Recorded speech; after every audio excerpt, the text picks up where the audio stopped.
Greetings, everybody. Welcome to the National Career Service session live event as part of National Graduate Week. Today we've got Mark Ferries here, who's joining us for the National Career Service. He's going to be talking to you as young adults entering the world, postgraduate or soon-to-be graduates, what's out there, and what your direction could be, and some advice and hints and tips. There'll be lots of links that will be added into. So keep an eye out in the chat box. As you see on the right-hand side of your screen, there is a chat box. This event's being recorded, so if you have to dash off, you can watch the recording later. If you have questions, pop them in throughout the chat. I'll collect them all up and we can address them to Mark later. Also, if it is live Q&A when he's finished with his presentation, so you're more than welcome to carry on the conversation then. I'm going to hand over to you, Mark, now. Thank you, Sharon. Okay, hi everybody. Thanks very much for joining and for getting involved in National Graduate Week. There's been some sort of successful popular events already this morning, and there's a lot more to come this week. So hoping that we can get involved and help out as well. So I'm a careers advisor with the National Career Service. So for those of you who might not be that familiar with us, we're a free, confidential and impartial careers advice service run by government, and we offer advice on education, training, long-term careers, anything to do with that kind of sector or that kind of field.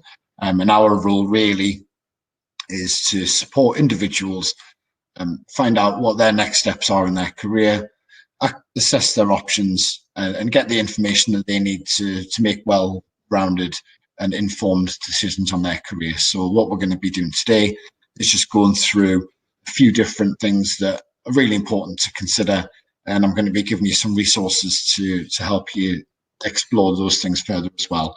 Hi Liam, thanks for saying hi. So let's get started on here. If I can click next on the slides. Okay. So the next step, we always like to talk about the next step at the career service. Some of our colleagues get a bit bored of hearing it.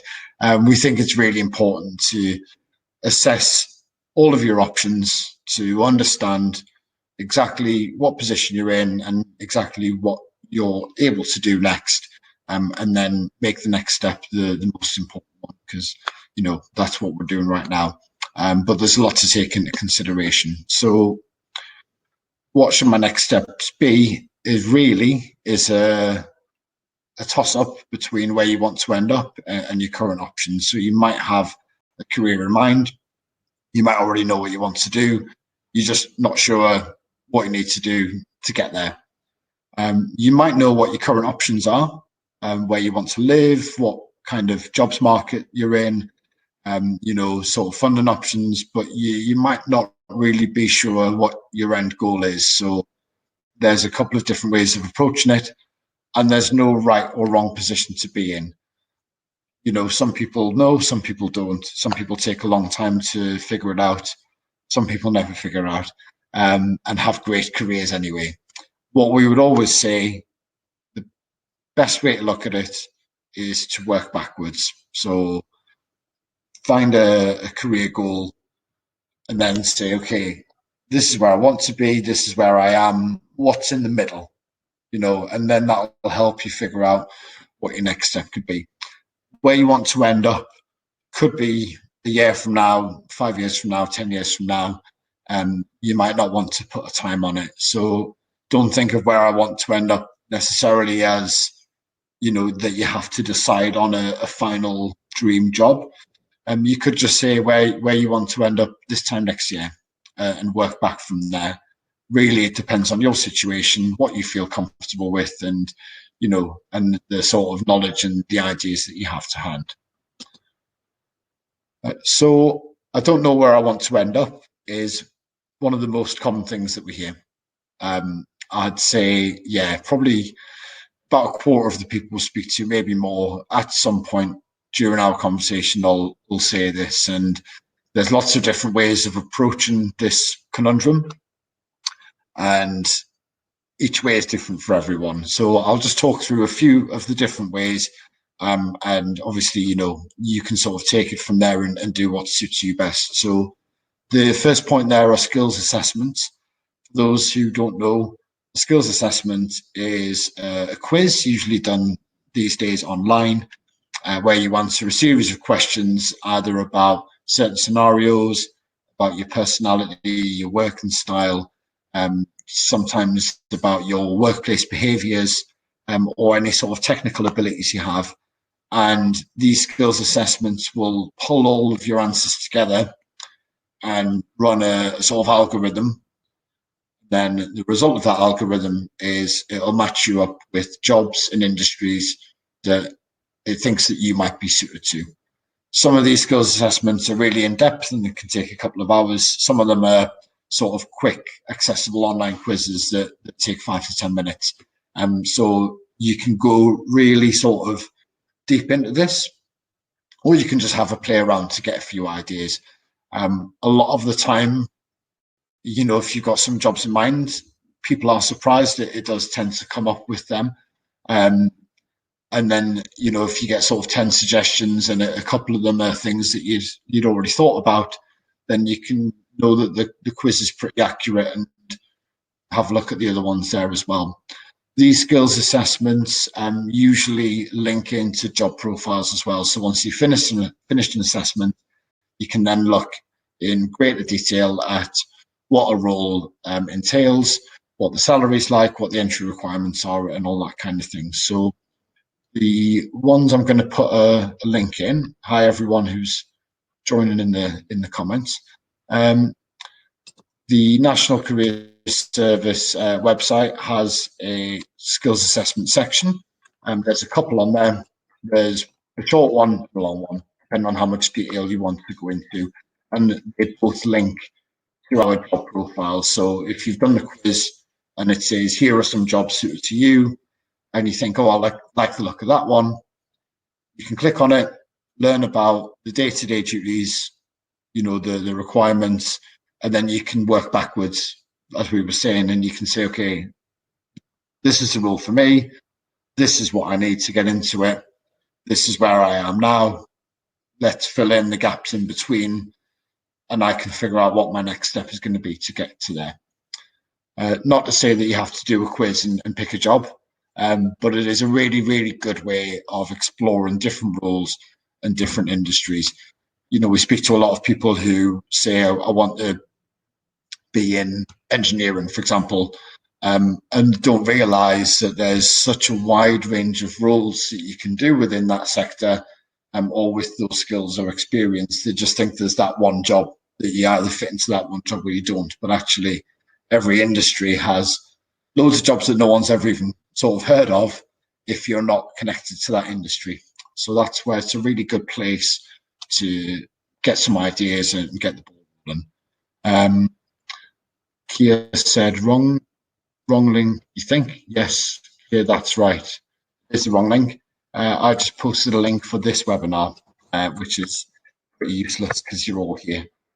So thanks for spotting that. There's the link to the skills assessment.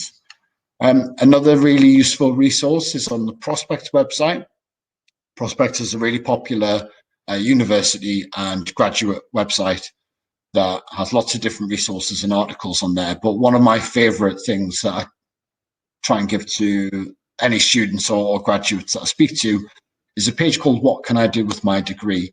And this page has a list of degree subjects, and all you need to do is click on the subject that you're studying or that you've graduated in, and it'll come to this really useful in-depth article where it outlines different rules related to that degree, and it'll also outline the roles that people who study that degree tend to get into. So there's a bit of a difference there.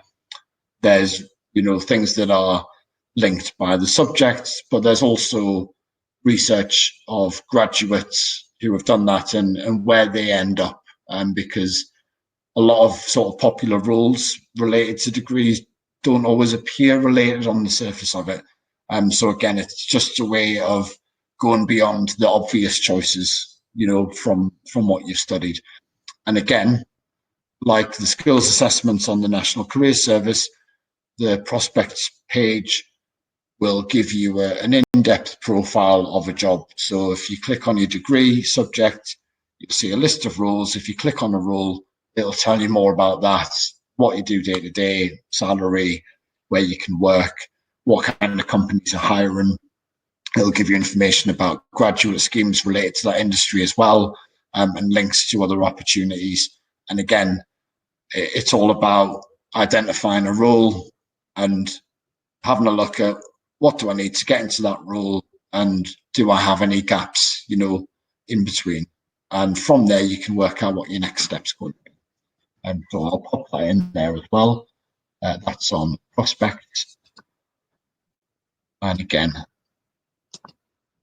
just another way, because I appreciate some people like skills assessment, some people don't. Some people like in-depth independent research, and some people don't. So I think you've got to give everything a try and see what's best for you.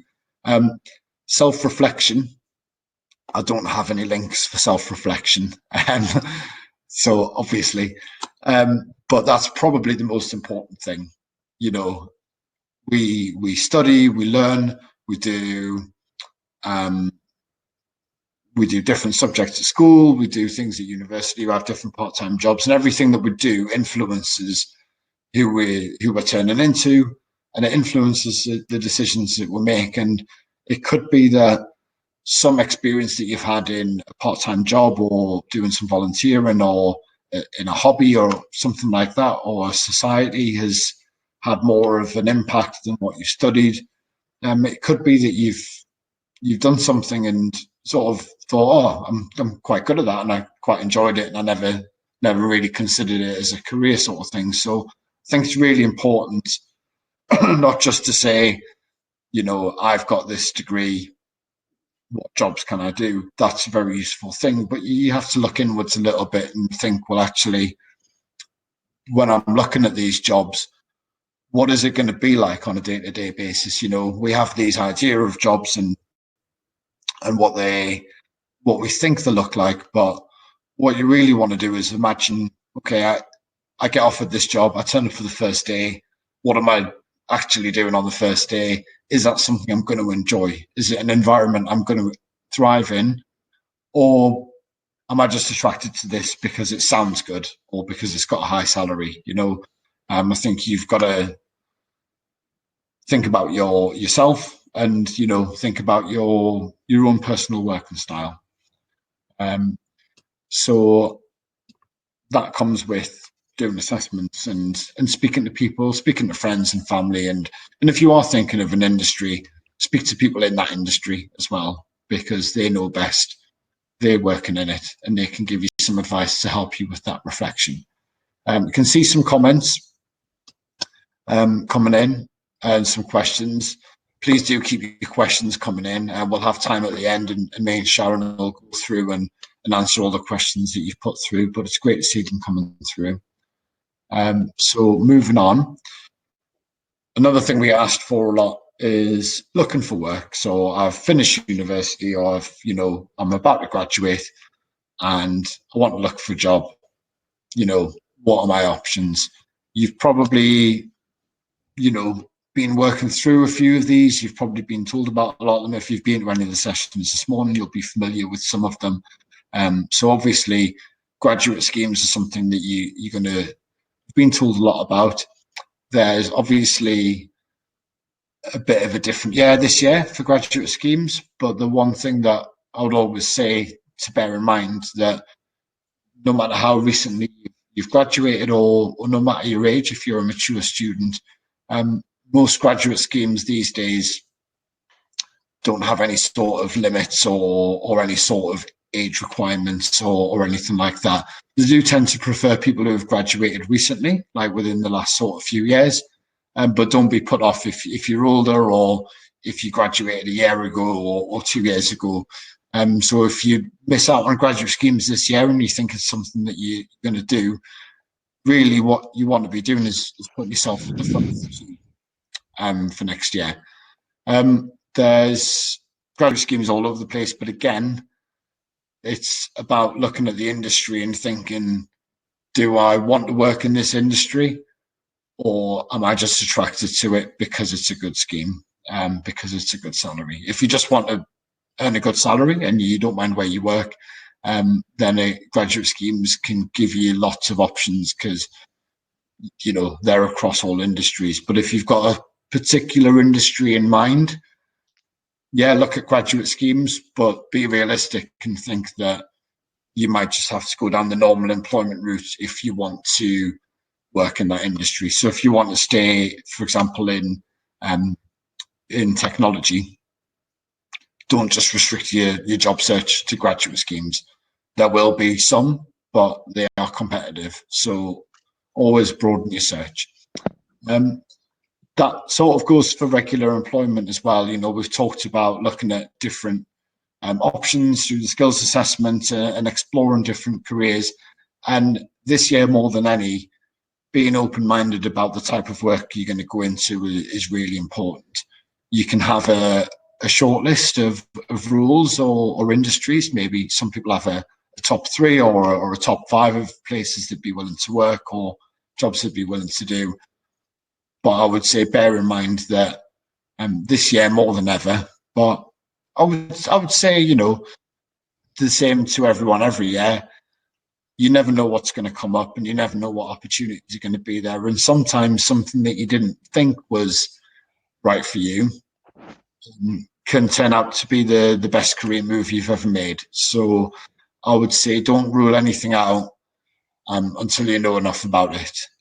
People are very quick to judge jobs based on our preconceived ideas of them and to judge industries based on stereotypes and stuff like that. So really do keep an open mind for graduate schemes and for regular employment. Apprenticeships is something that not a lot of graduates get told about, I don't think, because obviously it's seen typically as maybe stepping down or stepping sideways when you should be looking forward. And I would really argue the case that an apprenticeship can teach you totally different skills to what you've learned at university, and having a degree doesn't mean that your study has to end there, and it doesn't mean that a different type of study is necessarily a step down. Lots of people do degrees and then they'll work in an industry that's unrelated, and they'll go into apprenticeships and they'll learn a skill and they'll realize actually this is a lot more suitable for me than for what I was doing. So if you've come to the end of a degree and you've thought, I enjoyed my time, you know, it was great being a student and I took a lot from the course, I've got a lot of transferable skills, but I'm not quite interested in this industry, or the industry that I've graduated in doesn't have that many opportunities at the minute, there's absolutely no shame or no harm in going down the apprenticeship route. As long as your qualification is different to what you're applying for an apprenticeship in, then it'll be fully funded. You can get a salary. You can even do another degree, and you can even do postgraduate study now in some cases with apprenticeships. So again, it's not about saying I want to do a graduate scheme and that's what I'm going to look for. It's about looking at every single option and understanding every option and then making decisions based on that.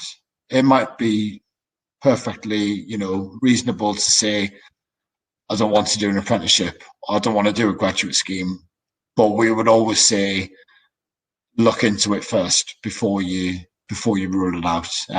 You need to know what you're saying no to before you can say no to it, because you can be surprised.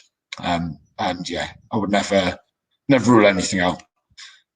Self-employment is very different. It's obviously a very sort of brave thing to do. It takes a lot of motivation. It takes a good idea and it takes a lot of drive and determination. You have to write your business plan, do your market research, apply for funding. There's a lot of support available for startup businesses. So the government offer funding. There's things like the Prince's Trust, where you can get help to become self-employed if you've got an idea for business. And a lot of people don't realize actually how many of the country are self-employed. Usually it sort of fluctuates, but it's usually around about 10% of the workforce are self-employed. So there's a lot more people than you expect running their own business. And all it is, they're just normal people who have an idea and have that ambition and that drive, and they go for it. And for a lot of people, it is motivating to be your own boss, to be in charge of what you do, and to really be able to grow an idea up. So there's a lot of support there. If you are thinking about that, I would say to get in touch with us at the National Career Services, and there's lots of different resources and things that can help you apply for funding and stuff like that that we can go through. Finally, on looking for work is temp or agency work. I sort of would add this in any times, but I think right at the minute it's probably more important than ever. A lot of people are understandably concerned about going into the jobs market. There are jobs out there, you know, there are a lot of people recruiting, there are businesses starting to look forward and starting to build for the future. But understandably, a lot of organizations don't want to plan too far ahead, and a lot of job seekers don't want to plan too far ahead. And that's where temp or agency work is really important and really useful. So if you're thinking about setting up a business or doing a graduate scheme next year, or going to further study or something like that, you want to take a bit of time out after graduating and you just want to earn a bit of money and sort of find your feet in the world, temporary agency work is perfect for that. It keeps you working, it looks good on your CV, you get a reference, you get a lot of workplace skills as well.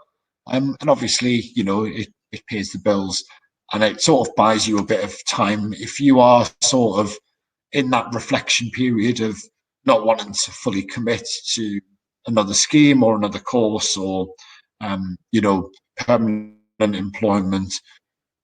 It just sort of helps things tick over while you're doing that. And actually, a lot of people find that what starts out as temp work can open their eyes to an industry that they'd never thought of, and they can end up, you know, doing something totally unexpected and absolutely loving it and having a really good career out of it. So again, it's a way of keeping your mind open, keeping your options open, and also, you know, just trying something different and sort of seeing what happens.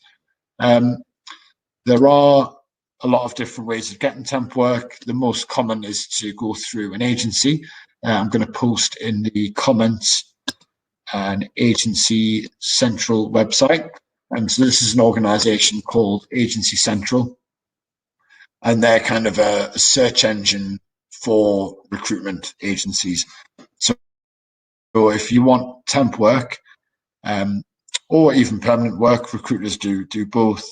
But if you want some support to get into employment, looking for a recruitment agency can be really useful. You send them your CV and they'll put you forward for jobs. And if they're a temp agency, they can generally, find people work fairly quickly, and they can give you a lot of support with your CV, with applications. They can help you to prepare for interviews as well.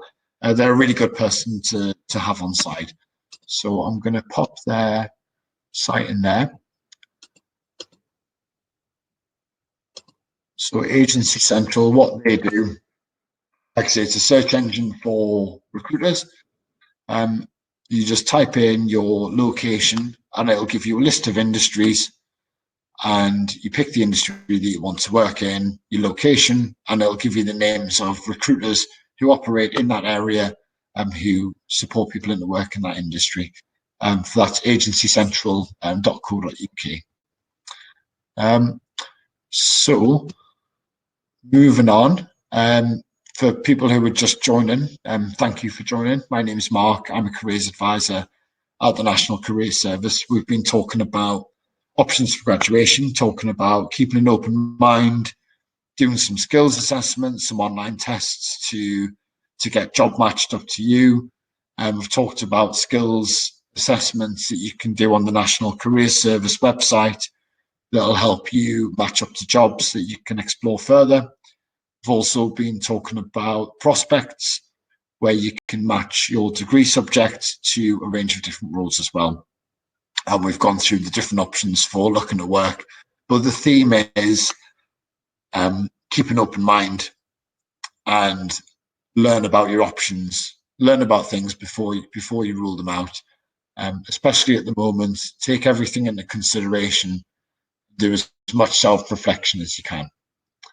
And if you do have questions, pop them in the comments, and when I've finished yabbering on, then me and Sharon will go through the questions and answer them best that we can. We get asked a lot about skills that employers look for, and have I got them? And you'll see a bunch of skills there that kind of banded round a lot. And you've probably heard the phrase transferable skills. That's a bit of a buzzword in employment sectors and in recruitment. But it is, it's there for good reason. These are skills that people look for, and most jobs these days give quite in-depth role profiles, and you'll see common themes through these role profiles of things that people are looking for here. So when you're looking for work, it's really important with all of these skills and the skills that they ask for to provide examples. And if you don't have much work experience, that's absolutely fine.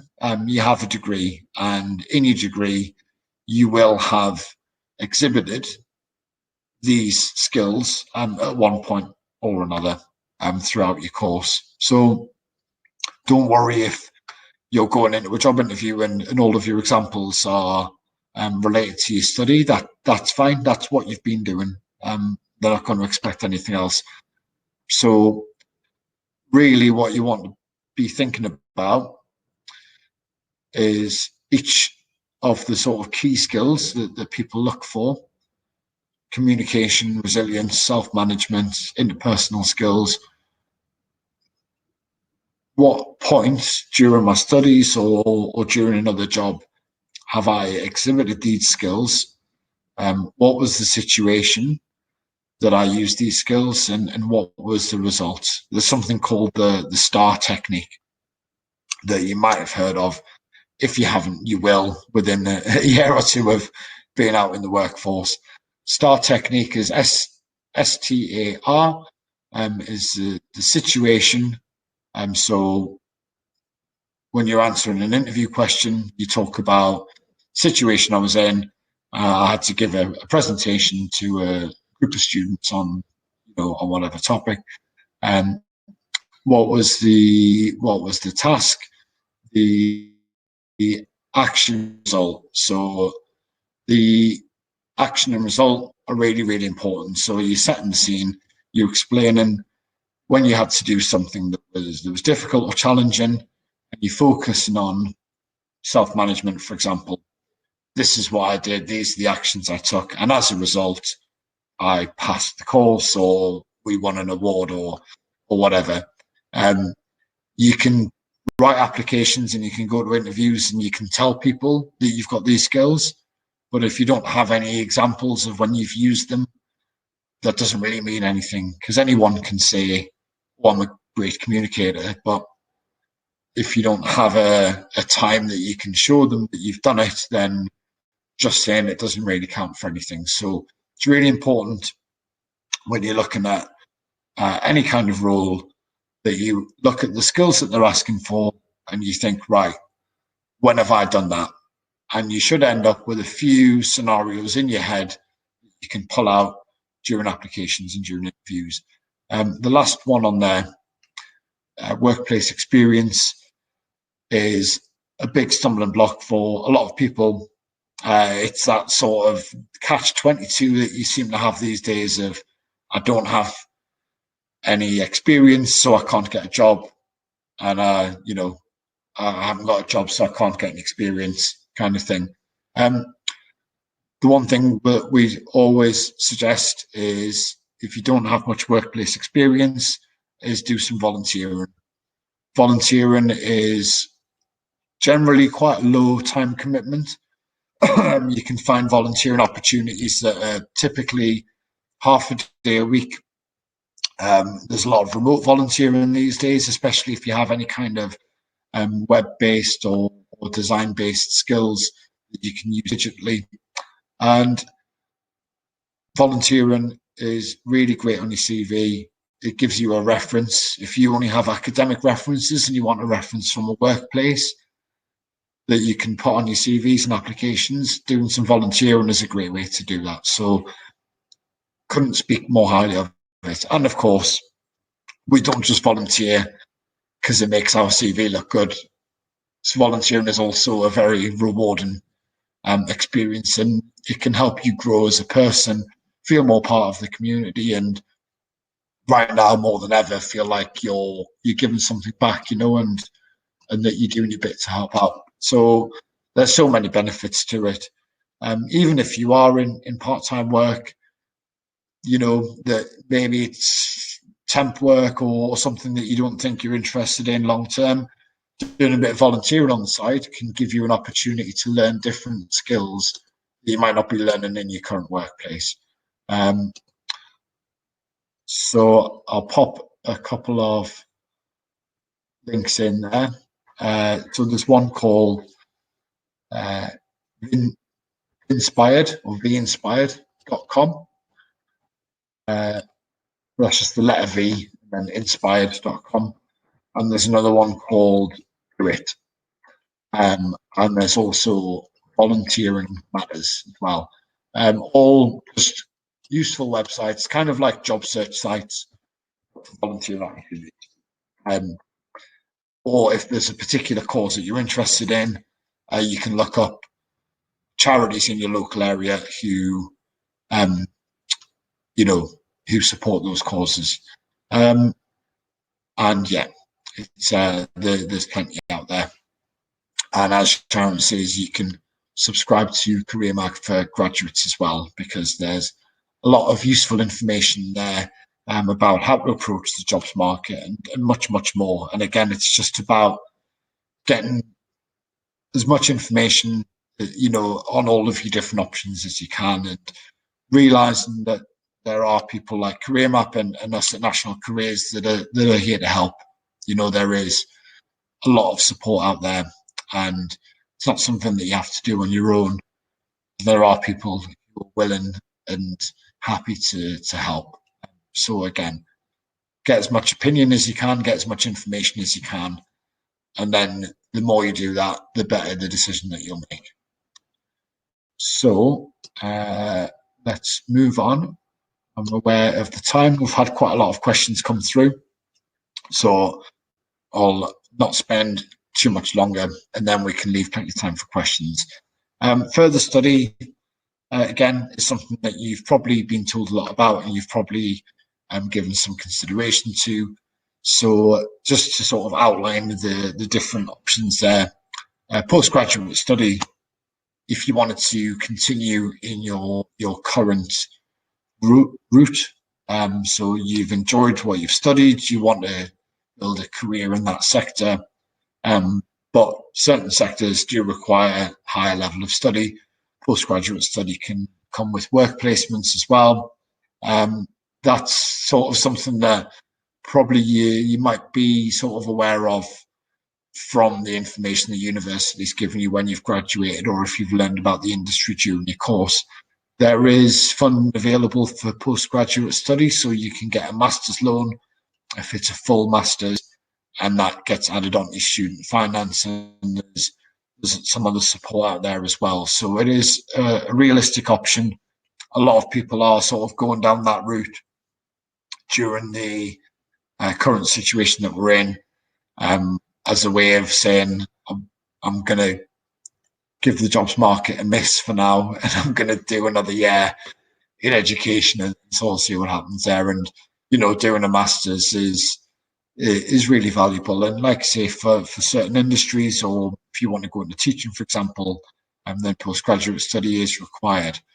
Conversion courses are a type of postgraduate study that don't really have as big a name, and not so many people are aware of them, but they're really, really useful. A conversion course is a course for people who have an undergraduate degree who want to move over into another role. So typically it's people who have studied a subject. Maybe they've tried to work in that industry, or maybe they've come to the end of their degree and realized, you know what, this isn't quite for me. And they've had that sort of time to reflect. They've looked at the options out there, they've got some support, and they've done some reflection, and they've realized that there's another industry they want to work in. That's where conversion courses come in useful. So typically you'll find conversion courses in things like psychology, medicine, law, a couple of other industries. And what it is, it's where you go back and you study that subject from the start, but in a condensed manner, because you have a undergraduate degree already. The university knows you're capable of that high level study. So for example, if you do a psychology conversion course, it'll be a 1-year master's degree that will effectively cover the topics of a 3-year undergraduate, just in a condensed sort of space of time. And then it'll put you on a same level as people with a degree in that subject. So it's a really useful thing for people who have found themselves with a degree in an industry that they're not necessarily that excited about, want to do something else. Technical qualifications and apprenticeships. So at college, again, can't say this strongly enough, not at all a step down. People move around, change their mind, try their hand at different things. Just because a qualification is at a lower level than the one that you've already got doesn't mean there's anything wrong with it at all. If you've got your mindset on a particular thing, you want to do it, and it means going to a public college or doing an apprenticeship, don't ever be put off by the perception that you shouldn't be doing that because you've got a degree. That couldn't be further from the truth. We have long careers. People change their mind, try their hand at different things, and there's absolutely nothing wrong with it. Finally, on the further study, I'd like to talk briefly about the skills toolkit. You've probably seen this advertised. It was put out there a few months ago. It's on the National Careers Service website. It's a government scheme where what they've done is pulled together regulated courses that are being offered online for free from recognised providers. And the skills toolkit is designed to help people fill in any gaps in their experience that are proven to be a barrier to employment. So if you feel like you've got a lot of skills in a certain area, but you want to learn something about digital marketing or computer coding, or maybe technical skills aren't quite up to scratch, or there's some other fields that you're interested in, the skills toolkit, it's online courses, and it's a lot of technical based stuff going from beginner to advanced level. And all the courses are free and all the courses are accredited. So they'll look really good on your CV, and they'll make you a lot more employable. So I will pop them up there, skills toolkit in there. And just a couple of links that I forgot to pop in. So we talked about skills a second ago. And on the Prospect website, who do the what can I do with my degree page, prospects.ac.uk, they have a really useful article about skills that employers want that we were just talking about. So how to prepare for interviews, how to write covering letters, and giving examples of skills that you've got, and also some advice on how to gain those skills if you don't have them. And one last one as well, we were talking about graduate schemes. The National Career Service website has an article about how to find graduate schemes, and there's lots of useful links on there as well, of different graduate schemes, search engines, and so on and so forth. And again, you might not have a graduate scheme in mind, you might not have an apprenticeship in mind, you might not have further study in mind, you might not have anything in mind, and that's absolutely fine. Everyone's at different stages, and everyone's got different ideas of the best way to go about it. And I think coming in with that open-mindedness of saying, I'm going to explore every option. Here are my 4 or 5 different pathways that I could take. And I am confident that I've done the research and spoken to the right people and gotten the right answers on each one of them, that I've decided that this one's best for me based on all of the information to hand and all of my self-reflection. You don't need to rush anything. You don't need to make any snap decisions. It's really important to get the advice from the people whose job it is to give you advice, and from people you know, and yeah, make sure that you've really looked into everything that that's available. So some resources there. Again, these are in the links, but most of the resources were mentioned, and most of the support you need you can find on CareerMap website. National Career Service has the skills toolkit. Prospects.ac.uk has a lot of useful articles. They've got tools and things that you can use on there as well. So I don't want to ramble on anymore.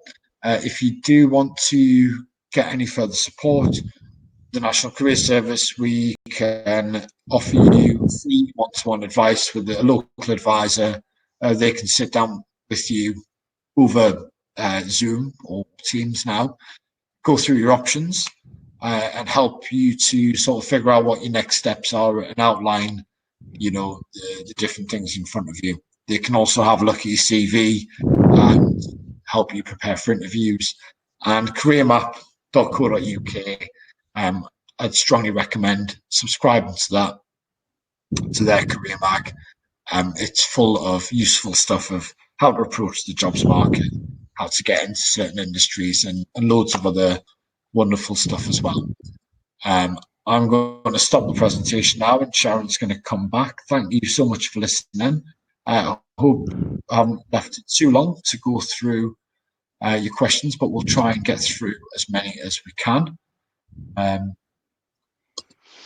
Hello there. I'm just popping a link in the box about, we were asked about getting the links and things emailed to everyone. I'm afraid we probably won't be able to do that, but as Mark said, if you go on the National Career Service site, there's loads of stuff on there, and we are recording this session, and that will be available on the CareerMap Live part of our website soon. So if you scroll through the chat box and click on the links, they'll open in a new tab, and you can save those for later.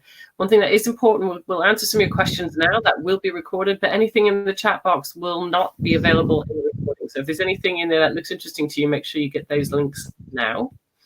As you noticed, Mark, there were quite a lot of people in this session and lots of lovely and interesting questions, and they are quite diverse. Normally we get sort of groups of questions, so I'll try to put them together as best I can on topic, and hopefully we'll be able to get through as many as we can. And I know, I'm sure this is on everybody's mind, but one of the questions that was a bit of a theme is what kind of industry is a good one to go into due to COVID? And I do know that it's a pretty uneven market, not like a kind of flat recession. Yeah, it is a very common question, and it's a concern that a lot of people share. Certain industries obviously have suffered, but other industries are seeing a huge demand, and for certain areas, it's a good time to get into them. Use the word good loosely, but things like logistics, transport, retail are seeing a surge in demand, and healthcare obviously is a huge one. The NHS are one of the biggest employers in the world, and they have tons and tons of vacancies, and they're also really good employer to start your career with.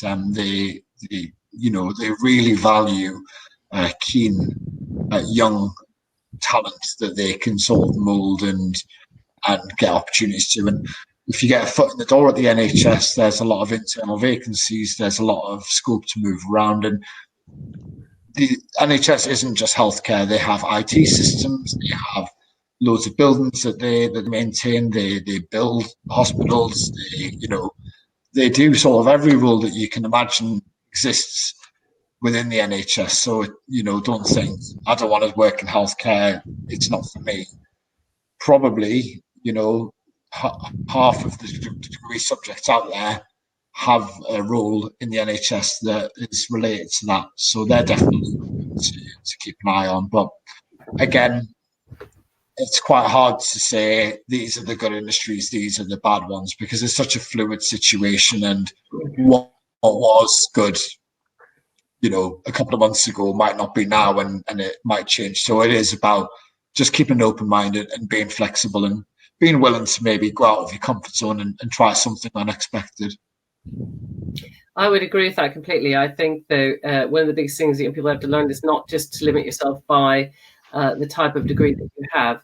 The NHS is a perfect example. In fact, if you go on Health Careers England, their website, not only do they have lots of information, they have videos that can show all the different types of jobs. They have quizzes that can show different types of things, and they will have a section specifically on graduates. And also, this week, as part of National Graduate Week, if you go onto our events page, the NHS are going to be guest of ours later this week. So I'm sure we'll have lots of information that you can pick up on from then as well. A simple question. Someone asked, do you get qualifications when you're doing a grad program?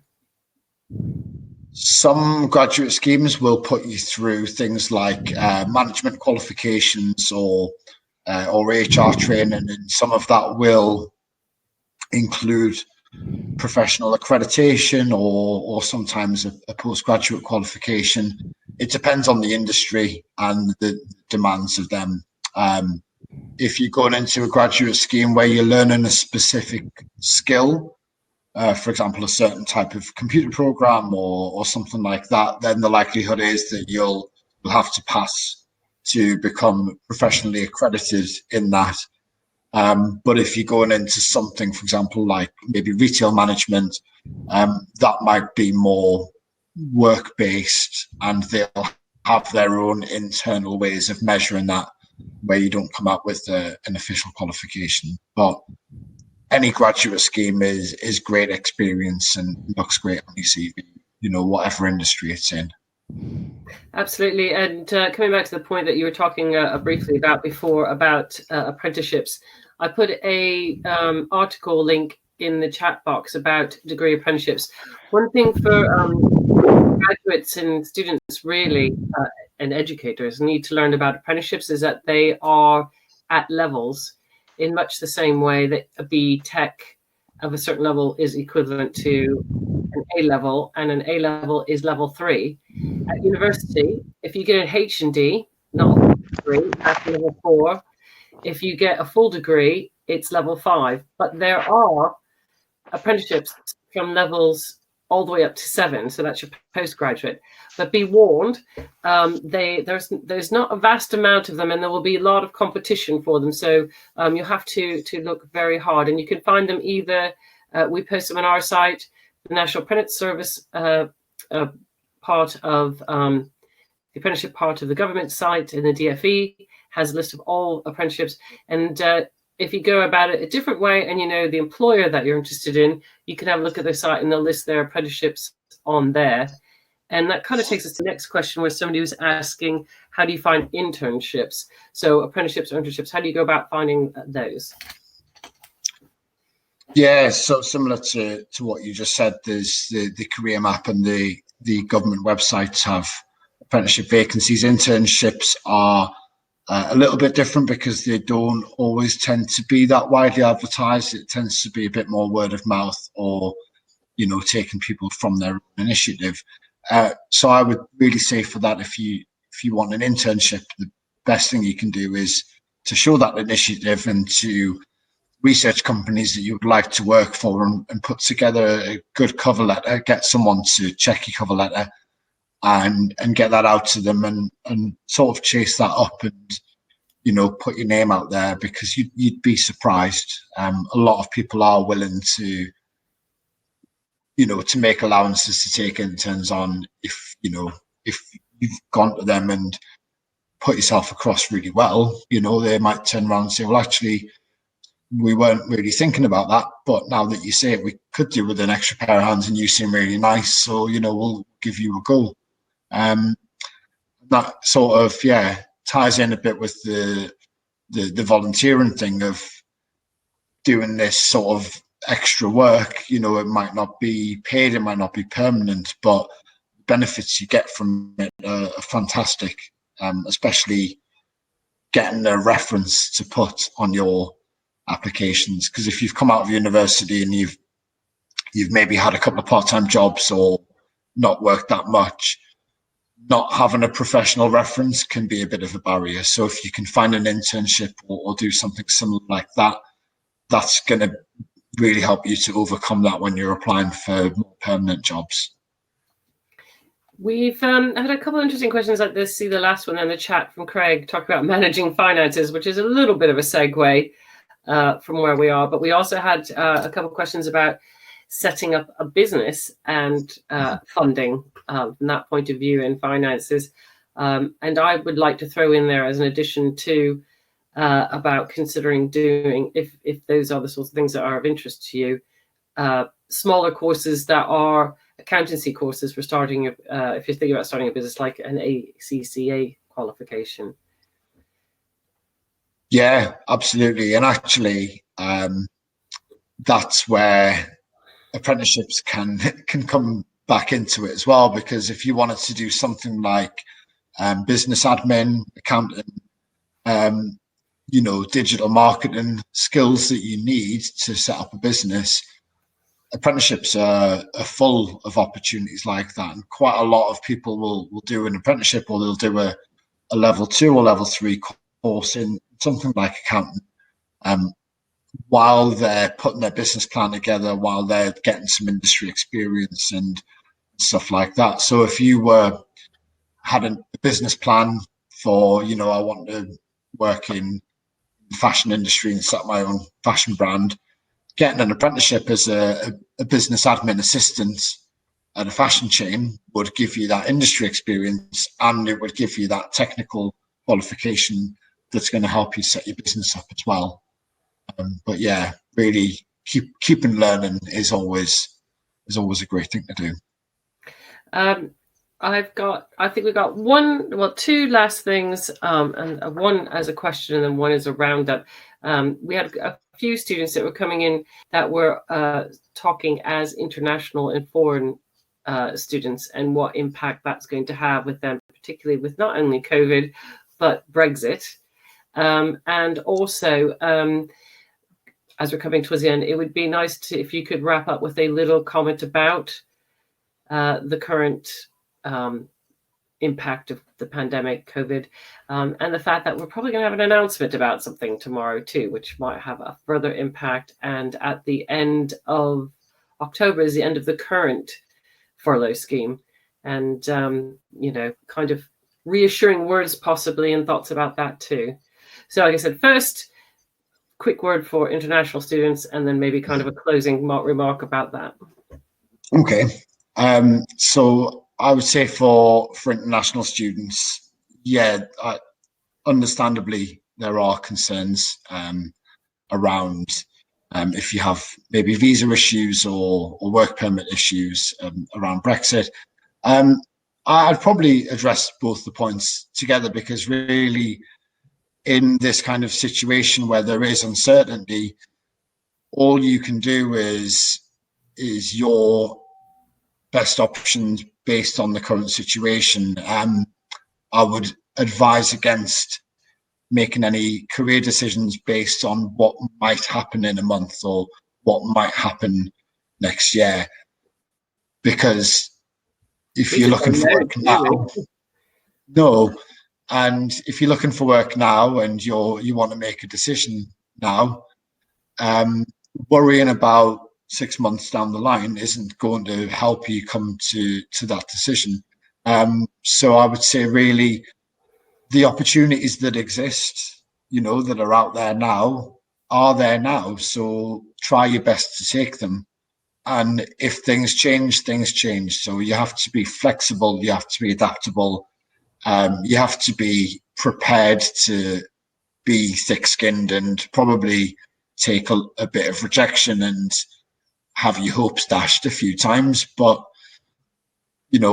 that's the same for everyone in every, era, COVID or Brexit or normal, things don't always work out the way you planned. And that's just something that we're going to have to sort of learn to live with. But really, just do everything you can now. If you reflect on the end of the day and you say, today I've done everything I can within my power to give myself the best opportunity to, take the next step in my career, then you can't do any more than that. And don't beat yourself up about worrying about what might happen or what might not. It's hard not to, but you've got to try. And and if you're struggling, get support. There's a lot of organizations out there. There's careers advisors you can speak to. There are mental health support charities. If you're struggling, there's friends and family. Don't do it alone. We've all been there. We've all been through this situation, and we all understand how difficult it is. So make sure you're getting the support that you need and looking after yourself as well. Brilliant. Thank you so much. Before we say a fond farewell to everyone, I do wish you all the very best. Look after yourselves and your mental health. The most important thing too is to do your homework. Whatever you do, do your research. There's lots of interesting things out there. It can be boring. It takes time. Filling out hundreds of CVs can be challenging, but keep strong. I put a link up there for National Graduate Week. This is our lovely event with Mark from the National Career Service, who gave lots of lovely, very broad sort of career advice. But the rest of this week, we've got lots of employers. Like I mentioned, the NHS, but we also have Bentley, and we have UK Music, and all sorts of different sector specialists and employers that will be talking about. In fact, we've got a graduate recruitment company that's going to be talking about how to build your all-star LinkedIn profile. All these things will help you and help you make decisions. So check out the link I've just popped in the chat. Click on it now, because when we say goodbye in a second, it will pop off. But you can always go to the nationalgraduateweek.co.uk site and have a look, and also check out our social media, and we'll be posting our events on there. Thank you very much, Mark. It's been a pleasure. We've done a few together and I've really enjoyed them. Take care, and farewell. Thanks everyone. Bye everyone. Take care. Bye.